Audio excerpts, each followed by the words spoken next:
नमस्कार, मैं निशा ठाकुर और आप देख रहे हैं मेट्रो मुंबई। वक्त हो गया है टॉप 10 बुलेटिन का। तो आइए एक नजर डालते हैं मुंबई की 10 बड़ी खबरों पर। बीएमसी के चुनाव जल्द ही होने वाले हैं और हो सकता है कि उससे पहले बीएमसी मुंबई करों को तोहफा दे और मुंबई को पूरी तरीके से अनलॉक करने का फैसला ले लिया जाए। महाराष्ट्र सरकार आम आदमी को बीएमसी चुनाव से पहले मुंबई को टोटल अनलॉक करने का तोहफा दे सकती है। मुंबई की महापौर किशोरी पेडनेकर द्वारा फरवरी महीने के अंत सप्ताह में मुंबई को संपूर्ण अनलॉक करने की बात कही गई। कहा जा रहा है कि अनलॉक की प्रक्रिया फरवरी के अंतिम सप्ताह से शुरू हो सकती है। इसे लेकर आला अधिकारियों और संबंधित विभागों और मंत्रियों के बीच आपस में विचार विमर्श चल रहा है। मेयर की घोषणा के बाद अनलॉक की प्रक्रिया को लेकर शायद अभी ब्लूप्रिंट तैयार किया जा रहा हो। सरकार की तरफ से अभी कोई हड़बड़ी नहीं दिखाई दे रही है। हर कदम फूंक फूंक कर रखा जा रहा है, ढील भी चरण दिया जा रहा है। लेकिन अनलॉक को लेकर क्या मुंबई तैयार है, या फिर यह कहे कि क्या सरकार की तरफ से किसी भी स्थिति से निपटने के लिए पूरी तैयारी कर ली गई है। जहां ये खबर आम लोगों के लिए खुशी देने वाली है, तो वहीं इसे लेकर कोरोना एक्सपर्ट्स ने अपने स्तर पर चर्चा करनी शुरू कर दी है। महापौर की घोषणा से कई लोग असहमत भी हैं। अब चर्चा इस बात की है कि मुंबई अनलॉक के लिए कितनी तैयार है। आप इस मामले में क्या सोचते हैं, कमेंट करके जरूर बताएं। Report metro Mumbai. देश की मशहूर गायिका स्वर कोकिला के नाम से मशहूर लता मंगेशकर पिछले दिनों इस दुनिया को अलविदा कहकर हम सबको छोड़कर चली गई। बॉलीवुड के दबंग खान सलमान खान ने आज उन्हें श्रद्धांजलि अर्पित करते हुए अपने इंस्टाग्राम पर एक स्पेशल पोस्ट शेयर किया है। हमको मिली है आज ये घड़ियां नसीब से, जी भर के देख लीजिए हमको करीब से, फिर आपके नसीब में ये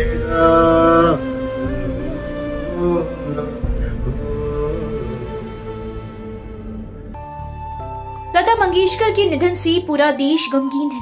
कई हस्तियां महान गायिका को भावभीनी श्रद्धांजलि दे रही है, उनके साथ अपने सबसे प्यारे पलों को साझा कर रही है। वहीं हाल ही में सुपरस्टार सलमान खान ने लता मंगेशकर को इमोशनल ट्रिब्यूट दिया। सलमान खान ने लता दीदी के सबसे मशहूर गानों में से एक लग जा गले को गाते हुए एक वीडियो इंस्टाग्राम पर पोस्ट किया। वीडियो को शेयर करते हुए सलमान ने लिखा, आपकी तरह कोई नहीं हो पाएगा लता जी। बता दें, लता मंगेशकर ने बीते रविवार को मुंबई के ब्रीच कैंडी अस्पताल में आखिरी सांस ली थी। लता दीदी के निधन की खबर के बाद से पूरा देश शोक में डूब गया था। वहीं फिल्म इंडस्ट्री के तमाम सेलेब्स गमगीन हो गए थे। लता दीदी को पूरे सम्मान के साथ विदाई दी गई थी। लता मंगेशकर का अंतिम संस्कार मुंबई के शिवाजी पार्क में किया गया था। लता दीदी को शिवाजी पार्क में अंतिम विदाई देने के लिए देश के सुपरस्टार शाहरुख खान से लेकर क्रिकेटर सचिन तेंदुलकर और देश के प्रधानमंत्री नरेंद्र मोदी तक पहुँचे थे। वहीं सलमान खान के इस आधी रात के पोस्ट की अब लगातार सोशल मीडिया पर चर्चा हो रही है। मेट्रो मुंबई के लिए तृप्ति सिंह की रिपोर्ट। बॉलीवुड अभिनेत्री शिल्पा शेट्टी पिछले कुछ दिनों से विवादों में लगातार घिरती हुई नजर आ रही है और शिल्पा शेट्टी का विवाद अब भी खत्म होते हुए नजर नहीं आ रहा है। उनकी मुश्किलें बढ़ती ही जा रही है। शिल्पा शेट्टी और उनके परिवार के खिलाफ समन जारी किया गया है। क्या है पूरा मामला, जानने के लिए देखिए ये रिपोर्ट। एक्ट्रेस शिल्पा शेट्टी और उनके परिवार के साथ जुड़े विवाद खत्म होने का नाम नहीं ले रहे हैं। एक्ट्रेस, उनकी बहन शमिता शेट्टी और मां सुनंदा शेट्टी के खिलाफ मुंबई की अंधेरी कोर्ट ने एक समन जारी किया है। मुंबई के एक बिजनेसमैन ने कोर्ट में शेट्टी परिवार के खिलाफ 21 लाख रुपए का कर्ज नहीं चुकाने का मामला दर्ज करवाया था। कोर्ट ने तीनों को 28 फरवरी को पेश होने का आदेश दिया है। इस मामले में एक ऑटोमोबाइल एजेंसी के मालिक फरहद आमरा नाम के एक बिजनेसमैन ने जुहू पुलिस स्टेशन में तीनों के खिलाफ कानूनी फर्म मिस्टर Y&A लीगल के माध्यम से 21 लाख रुपए की धोखाधड़ी करने का शिकायत दर्ज की है। व्यवसायी ने दावा किया है कि शिल्पा के दिवंगत पिता ने साल 2015 में 21 लाख रुपए उधार लिए थे। पिता की मृत्यु के बाद परिवार ने लोन चुकाने से मना किया। कॉन्ट्रैक्ट के मुताबिक उन्हें जनवरी 2017 में 18% ब्याज सहित पूरी राशि का भुगतान करना था। शिकायतकर्ता ने दावा किया है कि सुरेंद्र शेट्टी ने अपनी बेटियों को और पत्नी को इस लोन के बारे में बताया था। Bureau report, metro Mumbai. Harshad Mehta का घोटाला तो आप सब ने सुना ही होगा, लेकिन आजाद भारत का सबसे बड़ा बैंक घोटाला जो है वो सामने आया है। 22 बैंकों को चूना लगाया गया है। गुजरात से ये मामला सामने आया है। गुजरात में देश का सबसे बड़ा बैंक घोटाला। शिपयार्ड कंपनी ने 22 बैंकों को लगाया चूना। 22 बैंकों को लगा 22,842 करोड़ रुपयों का चूना। पता लगा है कि शिपयार्ड कंपनी ने 28 बैंकों को 22,842 करोड़ रुपयों का चूना लगाया है। सीबीआई ने एबीजी शिपयार्ड और उसके तत्कालीन अध्यक्ष ऋषि कमलेश अग्रवाल समेत 8 अन्य लोगों के खिलाफ मामला दर्ज किया है। एबीजी शिपयार्ड कंपनी जहाजों का निर्माण और मरम्मत का काम करती है। इस कंपनी की शिपयार्ड गुजरात के दहेज और सूरत में है। एबीजी शिपयार्ड कंपनी की कुल 8 लोगों के खिलाफ एफआईआर दर्ज की गई है। ये घोटाला अप्रैल 2012 और जुलाई 2017 के बीच हुआ। इसे सीबीआई द्वारा दायर सबसे बड़ा बैंक घोटाला बताया जा रहा है। एसबीआई की शिकायत के मुताबिक शिपयार्ड कंपनी ने एसबीआई बैंक से 7,089 करोड़ रुपए, आईडीबीआई बैंक से 3,634 करोड़ रुपए, बैंक ऑफ बड़ौदा से 1,614 करोड़ रुपए, पंजाब नेशनल बैंक से 1,244 करोड़ रुपए और इंडियन ओवरसीज बैंक से 1,228 करोड़ रुपए उधार लिए। इससे पहले बैंक की ओर से 8 नवंबर 2019 को शिकायत दर्ज कराई गई थी। सीबीआई ने 12 मार्च 2020 को स्पष्टीकरण मांगा था। अगस्त 2020 में बैंक की ओर से एक और शिकायत दर्ज कराई गई थी। 1.5 साल से अधिक की जांच के बाद सीबीआई ने 7 फरवरी 2022 को कार्रवाई शुरू की। एसबीआई के डीजीएम ने गुजरात की कई कंपनियों पर 22,842 करोड़ रुपयों की धोखाधड़ी का आरोप लगाया। इस घोटाले को अब तक का सबसे बड़ा बैंक घोटाला बताया जा रहा है, क्योंकि ये घोटाला नीरव मोदी से भी बड़ा है।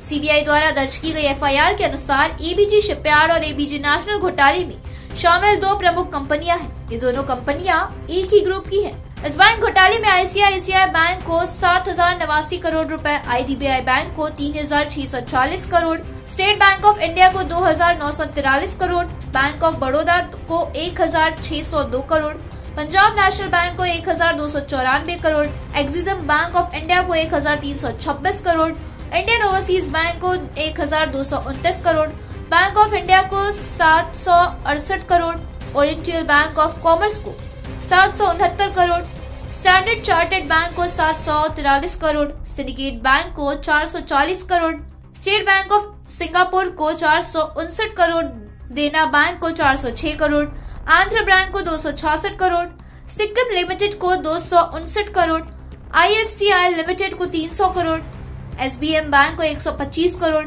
एलआईटी को 136, डीसीबी बैंक को 105 crore, Punjab national bank limited को 97 करोड़, लक्ष्मी विलास बैंक लिमिटेड को 61 करोड़, इंडियन बैंक को 17 करोड़, इंडियन बैंक सिंगापुर को 43 करोड़, कैनरा बैंक को 40 crore, central bank of India को 39 crore, SSR projects India limited को 39 करोड़, पंजाब सिंध बैंक को 36 करोड़, एसएसआर पावर लिमिटेड को 17 करोड़ और यस बैंक को 1 करोड़ रुपयों का नुकसान हुआ। मेट्रो मुंबई के लिए तृप्ति सिंह के साथ राजेश सोनी की रिपोर्ट। तो कल वैलेंटाइन डे है और वैलेंटाइन डे के मौके पर कपल्स काफी ज्यादा उत्साहित रहते हैं, लेकिन अपने उत्साहीपना को थोड़ा काबू में करिए और शिवसेना की ये चेतावनी सुनिए।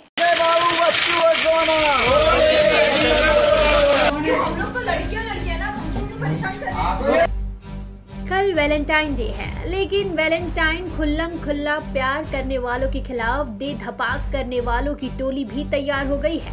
मध्य प्रदेश की राजधानी भोपाल में शिवसेना कार्यकर्ताओं का झुंड एक दिन पहले ही लाठी पूजा करके तैयार है।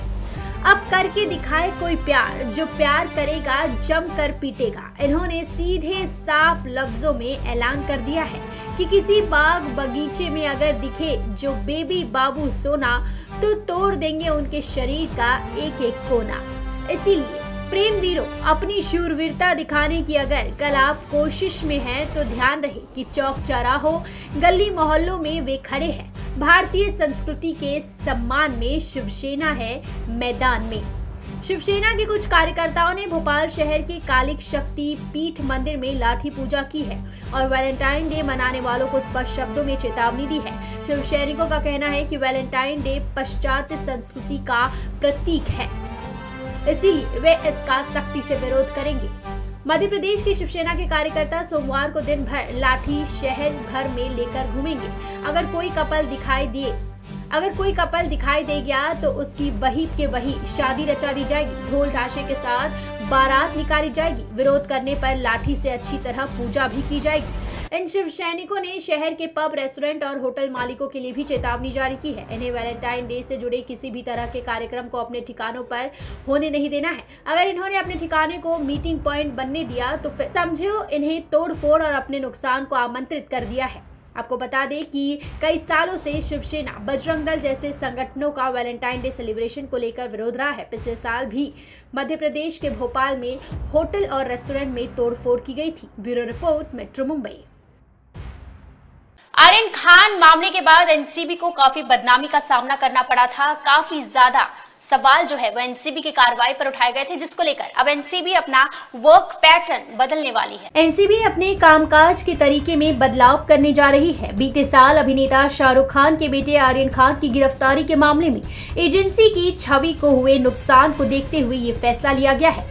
सूत्रों के हवाले से एक खबर सामने आ रही है कि एनसीबी एक नई पॉलिसी ला सकती है, जिसमें कम मात्रा में नशीले पदार्थ मिलने के मामले में वो शामिल नहीं होगी। एनसीबी कम मात्रा में मिले ड्रग्स के मामलों की जांच स्थानीय पुलिस को देगी। रिपोर्ट के मुताबिक एनसीबी ने केवल बड़े मामलों पर ध्यान केंद्रित करने का फैसला लिया है। एजेंसी केवल बड़े सिंडिकेट, अंडरवर्ल्ड नार्को टूरिज्म और अत्यधिक संवेदनशील दवाओं से जुड़े मामलों की जांच करेगी। इसके लिए एजेंसी अपने कर्मचारियों की संख्या भी 1100 से बढ़ाकर 3000 करेगी। वहीं कम मात्रा में ड्रग्स बरामद होता है तो इसकी जाँच स्थानीय पुलिस को सौंप दी जाएगी। एनसीबी ने बीते साल अक्टूबर में शाहरुख के बेटे आर्यन खान और कुछ अन्य को एक क्रूज पार्टी से गिरफ्तार किया था। आर्यन करीब 1 महीने इस मामले में जेल में रहे थे। इस मामले में आरोपियों पर काफी कम मात्रा में ड्रग्स मिला था और उनके किसी सिंडिकेट से जुड़े होने के सबूत भी नहीं मिले थे। इस मामले में जहां एक और एनसीबी अफसर समीर वानखेड़े पर उगाही के आरोप लगे थे, तो वहीं ये भी कहा गया था कि क्या एनसीबी अब गली में नशा कर रहे लोगों को पकड़ने का काम करेगी। उसका काम किसी को नशे से जुड़े बड़े सिंडिकेट को पकड़ना है। कहा जा रहा है कि इस मामले में हुई आलोचना के बाद एनसीबी ने बड़ा फैसला लिया है कि छोटे मामलों को पुलिस पर छोड़ दिया जाएगा। Bureau report, metro Mumbai. Corona काल में जहां ट्रेन में पका हुआ खाना मिलना बंद हो गया था, तो वहीं कोरोना कम होते हुए देख अब जल्द ही ट्रेन में पका हुआ खाना मिलेगा। देश भर में कोरोना के मामले अब गिरावट की ओर हैं। ऐसे में रेलवे ने 14 फरवरी तक सभी ट्रेनों में कोविड काल से पहले जैसी केटरिंग व्यवस्था शुरू करने का फैसला लिया है। ऐसे में लंबी दूरी की ट्रेनों में यात्रियों को अब पका हुआ खाना पहले की तरह उपलब्ध होगा। Indian railway catering and tourism corporation के अनुसार प्रीमियम ट्रेनों में कुक फूड की शुरुआत पहले ही कर दी गई थी। अब तक 428 ट्रेनों में इसकी शुरुआत हो गई है और 14 फरवरी तक 100% ट्रेनों में पहले जैसी व्यवस्था हो जाएगी। 23 मार्च 2020 से सभी ट्रेनों में कुक फूड सर्विस बंद कर दी गई थी। फिर देश भर में अनलॉक की शुरुआत के बाद 5 अगस्त 2020 से चुनिंदा ट्रेनों में रेडी टू ईट भोजन की शुरुआत हुई। इसके बाद IRCTC ने पके हुए खाने की शुरुआत की। दिसंबर 2021 तक 20% ट्रेनों में, जनवरी 2022 तक 80% ट्रेनों में कुक फूड की शुरुआत हो चुकी है।